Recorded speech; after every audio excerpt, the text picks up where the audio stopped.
Financial instrument की ऐसी की तैसी करवा देता हूँ आज आओ। अगर रुपए आएंगे तो फाइनेंशियल एसेट है, अगर रुपए जाएंगे तो फाइनेंशियल लायबिलिटी, बात खत्म।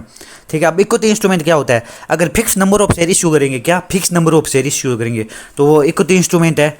मतलब लाइबिलिटी को पे करने लिए अगर fix number of share issue करेंगे तो इक्विटी इंस्ट्रूमेंट है।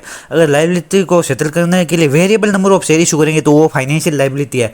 पुटेबल इंस्ट्रूमेंट फाइनेंशियल लाइबिलिटी होता है क्योंकि वो कभी भी पुट कर सकते हैं। Preference share debenture issue issue क्या मान देंगे? यदि प्रेफरेंस शेयर में जो इंटरेस्ट या फिर डिविडेंड दिया जाता है वो मैंडेटरी है तो ये फाइनेंशियल लायबिलिटी, अगर डिस्क्रिशनरी है तो ये इक्विटी है। यदि ये प्रेफरेंस शेयर या डिबेंचर रिडीमेबल है, मतलब फ्यूचर में रिडीम होंगे तो रुपए देने पड़ेंगे, यानी फाइनेंशियल लायबिलिटी है। और अगर इरिडीमेबल है यानी आप फ्यूचर में रिडीम ही नहीं होंगे, फायदा है, यानी इक्विटी है। ठीक है। यदि आगे जाके कन्वर्ट होंगे variable number of equity share में तो वेरिएबल है तो financial liability, fix number of share में तो इक्विटी है। ठीक है। एक बात ये हो गई। एक आगे अगर प्रेफरेंस डिवीजन कम्युलेटिव है, मतलब आगे कम्युलेटिव होता रहेगा, अगर नहीं करो तो दूसरे ईयर भी हो जाएगा ये, तो ये फाइनेंशियल लायबिलिटी। नहीं तो अगर नॉन कम्युलेटिव है प्रेफरेंस डिवीजन तो इक्विटी है। ठीक है। अगर कोई कंपनी प्रेफरेंस शेयर इशू करती है तो उसके लिए तो भाई फाइनेंशियल लायबिलिटी है या इक्विटी ही है। बट अगर कोई व्यक्ति है जो प्रेफरेंस शेयर बाई कर रहा है तो मेरे लिए तो सीधो फाइनेंशियल एसेट है। सबसे important concept CFI, compound financial instrument. इसके नाम से पता चल रहा है क्या कंपाउंड, कंपाउंड यानी ये इसमें दोनों फीचर है। कौन कौन से? फाइनेंशियल लायबिलिटी एंड इक्विटी, यानी ये फाइनेंशियल लायबिलिटी एंड इक्विटी भी है, दोनों चीज़ें है इसमें। कोई एक ऐसा इंस्ट्रूमेंट जिसमें फाइनेंशियल इक्विटी दोनों इंस्ट्रूमेंट वो होता है सीएफआई, कंपाउंड फाइनेंशियल इंस्ट्रूमेंट। अब कंपाउंड फाइनेंशियल इंस्ट्रूमेंट में तो एक चीज़ कसम खा ले क्या कि सीएफआई में अपन जब भी पीवी करेंगे मार्केट रेट से करेंगे, और पीवी अपन वैसे भी मार्केट रेट से ही करते हैं। तो एक चीज़ कसम खा ले, जब भी पीवी करेगा फाइनेंशियल इंस्ट्रूमेंट में मार्केट रेट से करेगा पीवी। अगर क्वेश्चन में अपने को फाइनेंशियल लायबिलिटी या इक्विटी दे रखी है तो अपने को थोड़ा ये देख लेना कि ये सीएफआई तो नहीं लगेगा ना इसमें। अगर सिर्फ फाइनेंशियल एसेट है, कौन से अगर क्वेश्चन में सिर्फ फाइनेंशियल एसेट दिए तो भाई उसमें नहीं देखना, क्योंकि फाइनेंशियल एसेट में कभी वो सीएफआई हो ही नहीं सकता। सीएफआई जब भी होगा जब फाइनेंशियल लायबिलिटी या फाइनेंशियल या फिर इक्विटी हो। ठीक है। अब देख सीएफआई में दो तीन केसेज हो सकते हैं, दोनों तीनों करवा देता हूँ। क्या क्या मोस्ट इंपॉर्टेंट चीज़ें है ये। तो अगर सीएफआई में देख प्रिंसिपल तो इरिडीमेबल है, यानी प्रिंसिपल आगे जाके रिडीम ही नहीं होगा, इरिडीमेबल है यानी प्रिंसिपल इक्विटी है। एंड इंटरेस्ट मैंडेटरी यानी इंटरेस्ट अपने को देना ही पड़ेगा, तो इंटरेस्ट क्या होगा? Financial liability. ठीक है। तो इस केस में अपने इसकी मतलब इसको कैसे करेंगे? तो इस केस में अपने पहले तो देख लायबिलिटी कंपोनेंट कैलकुलेट कर लेंगे। लायबिलिटी कंपोनेंट कैसे कैलकुलेट करेंगे? लायबिलिटी वाला कौन सा इसमें इंटरेस्ट है, सो जो भी इंटरेस्ट पेड किया है उसके पहले पीवी कर लेंगे, यानी एक्चुअल इंटरेस्ट जो का भी पेड किया है उसको मार्केट रेट से पीवी कर लेंगे। ठीक है। देन जो कि भी प्रिंसिपल अमाउंट है उसमें से ये जो पीवी की है वो लेस कर देंगे तो इक्विटी कंपोनेंट आ जाएगा। अब इसकी एंट्री क्या करेंगे? क्योंकि बैंक चूंकि अपने इश्यू किया तो रुपए आएंगे ही, तो bank to financial liability to equity. ठीक है। वही अगर प्रिंसिपल अपना रिडीमेबल और इंटरेस्ट मतलब मैंडेटरी नहीं है तो प्रिंसिपल तो क्या होगा? रिडीमेबल है, फ्यूचर में अपने को रुपए देने पड़ेंगे। सो प्रिंसिपल तो हो गया फाइनेंशियल लायबिलिटी, जबकि इंटरेस्ट हो गया इसमें क्या? इंटरेस्ट हो गया इक्विटी। सो अब अपन इंटरेस्ट की पीवी नहीं मारेंगे, अब अपन प्रिंसिपल की पीवी मारेंगे। प्रिंसिपल की पीवी कर लेंगे मार्केट रेट से, और प्रिंसिपल में से प्रिंसिपल वाले जो पीवी लेस कर देंगे तो इक्विटी आ जाएगी। ठीक है। सबसे इंपॉर्टेंट कॉन्सेप्ट जो हमेशा पूछा जाता है कौन सा, कि अगर ऑप्शनली कन्वर्टेबल डिबेंचर है या प्रेफरेंस है, अगर ऑप्शनली कन्वर्टेबल डिबेंचर है प्रेफरेंस है तो इस केस में ना इंटरेस्ट एंड प्रिंसिपल दोनों की पीवी मार ले, इंटरेस्ट एंड प्रिंसिपल दोनों की पीवी मार लेंगे मार्केट रेट से। ठीक है। अब प्रिंसिपल अमाउंट में से जो पीवी मारी है इंटरेस्ट एंड प्रिंसिपल की वो लेस कर देंगे तो इक्विटी वाला कंपोनेंट आ जाएगा। ठीक है। इसमें अपन क्या मान रहे हैं? इसमें अपन यह जूम कर रही है कि जो केस जाएगा ना वो अपने मतलब जो इसमें हो सकता है कि ऑप्शनली कन्वर्टेबल है, यानी ऑप्शन पर है कि हो भी सकता है कि कन्वर्ट हो सकता है नहीं हो सकता है अपने को केस पे देना पड़ जाए इनको। और अपन ने इसमें यही जूम किया है कि क्या अपन इनको केस में ही देंगे, इसलिए इंटरेस्ट और प्रिंसिपल दोनों की पीवी निकालेंगे। जब भी ये लिख दे कंपल्सरी कन्वर्टेबल डिबेंचर या प्रेफरेंस शेयर, कंपल्सरी कन्वर्टेबल है यानी ऐसा मतलब प्रेफरेंस शेयर जो कंपल्सरी कन्वर्ट होगा ही होगा, मतलब कंपल्सरी है आगे जाके इक्विटी में कन्वर्ट होगा। तो इसमें प्रिंसिपल क्या है? प्रिंसिपल क्या है? इक्विटी हो गया। सो इसमें प्रिंसिपल की पीवी नहीं निकालेंगे, इसमें सिर्फ इंटरेस्ट की पीवी निकालेगी। आई होप आप बात समझ आ गई होगी। आपको बात समझ आ गई होगी। बात को आपको समझना पड़ेगा।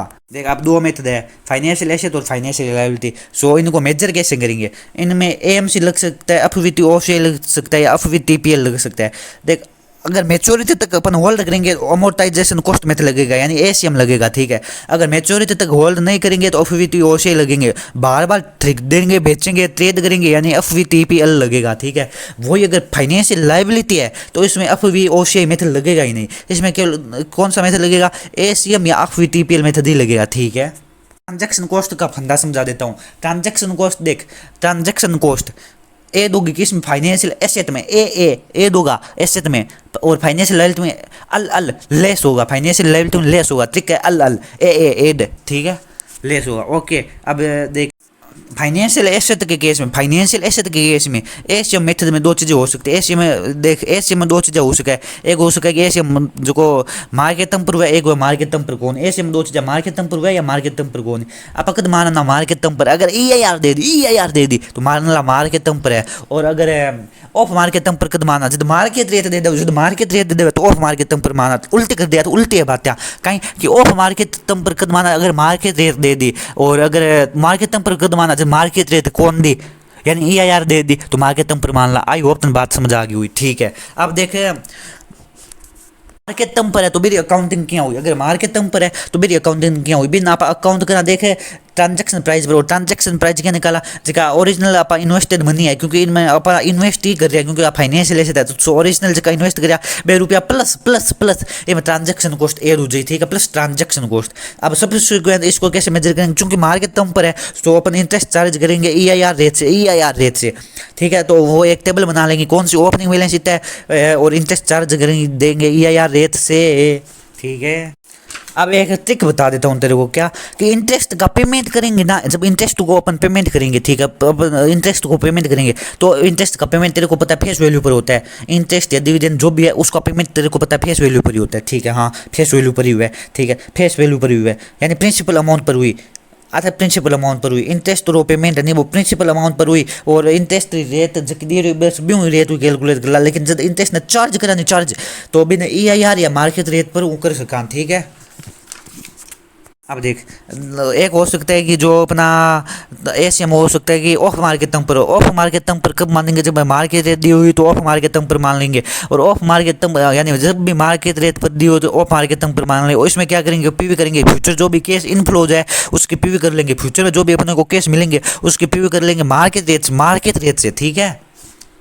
और इसमें डिफरेंस भी आएगा, डिफरेंस कैसे आएगा कि अपन ने जो पीवी किया वो अमाउंट माइनस फेयर वैल्यू इसकी, तो इससे डिफरेंस आ जाएगा। अब ये जो डिफरेंस आया उसको या तो प्रीपेड एक्सपेंसेस मानेंगे या इन्वेस्ट इन इक्विटी मानेंगे। अब प्रीपेड एक्सपेंसेस कब मानेंगे, जब आउटसाइडर हो तो प्रीपेड एक्सपेंसेस मान लेंगे, और अगर इन्वेस्ट इन इक्विटी कब मानेंगे, जब अपनी होल्डिंग है सब्सिडी, यानी अपने घर का ही मामला हो तो इन्वेस्ट इन इक्विटी मान लेंगे, होल्डिंग सब्सिडी साथ ट्रांजेक्शन करिए तो इन्वेस्टमेंट इन इक्विटी मान ला, और 12 लाख से अगर ट्रांजेक्शन करिए तो प्रीपेड एक्सपेंसेस मान ला, ठीक है। अब सब्सिक्वेंट इसको मेजर कैसे करेंगे, अपन सब्सिक्वेंट इसको मेजर करेंगे मार्केट रेट से, क्योंकि ऑफ मार्केट में इसलिए मार्केट रेट से अपन इसको सब्सिक्वेंट मेजर करेंगे, और जो डिफरेंस आएगा उसको अगर प्रीपेड एक्सपेंसेस माने तो उसको हर साल अमोर्टाइज भी करेंगे, पीएनएल में डाल कर हर साल अमोर्टाइज करते रहेंगे। अगर इन्वेस्टमेंट इन इक्विटी माना है तो इग्नोर मार देना सब्सिक्वेंट मेजरमेंट में, ठीक है।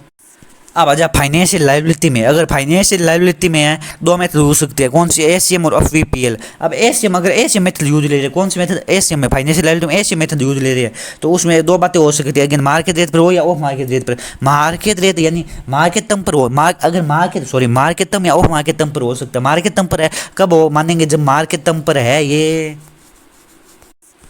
यदि ईआईआर दी है तो मार्केट टर्म पर मान लेंगे, और मार्केट टर्म पर मानेंगे तो इसमें देख क्या है कि ओरिजिनल जो भी अपने बोरोड बन गया वो इसमें से ट्रांजैक्शन कॉस्ट लेस करेंगे, उनकी लायबिलिटी है इसलिए ट्रांजैक्शन कॉस्ट लेस करेंगे, ठीक है। अब ये आ जाएगा। अब देख सब्सिक्वेंटली इसको ईआईआर से मतलब इंटरेस्ट चार्ज करेंगे ईआईआर से, ठीक है। अगर ऑफ मार्केट टर्म पर है तो पीवी करेंगे, ऑफ मार्केट टर्म पर है तो पीवी करेंगे किसकी, जो भी अपने फ्यूचर केस आउटफ्लो हो जाए, जो अपने से फ्यूचर में जितने भी रुपए जाएंगे उसकी पीवी मार लेंगे मार्केट रेट से, ठीक है। अब जो भी डिफरेंस आएगा इसमें इक्विटी में डाल देना, इसमें जो भी डिफरेंस आएगा वो इक्विटी में डाल देना, ठीक है, क्योंकि लायबिलिटी है सो इक्विटी में ही डाल देना है तेरे को। यानी अगर मार्केट टर्म पर है तो पीवी नहीं करनी, और यदि ऑफ मार्केट टर्म पर है तो पीवी करनी है, ठीक है। और अगर मार्केट टर्म पर, दोनों बता रहा हूँ मैं, फाइनेंशियल लायबिलिटी दोनों केस में बता रहा हूँ। और अगर मार्केट टर्म पर है तो देख fair value minus transaction cost less भी हो सके और एड भी हो सके ट्रांजेक्शन को। अगर फाइनेंशियल ऐसे तो ट्रांजेक्शन कॉस्ट एड हो जाए, फाइनेंशियल लायबिलिटी है तो ट्रांजेक्शन कॉस्ट लेस हो जाए फेयर वैल्यू माइनो। अगर मार्केट पर है और इन सब से तो कहीं करता आप EIR चार्ज करा इंटरेस्ट, ठीक है। और अगर ऑफ मार्केट पर है तो पी मारने मार्केट रेट हूँ और इन डिफरेंस में इक्विटी में गालना है या फिर प्रीपेड एक्सपेंसेस में गालना है और जो भी इन मार्केट रेट इंटरेस्ट चार्ज कर ला, बस इतना ही बात है।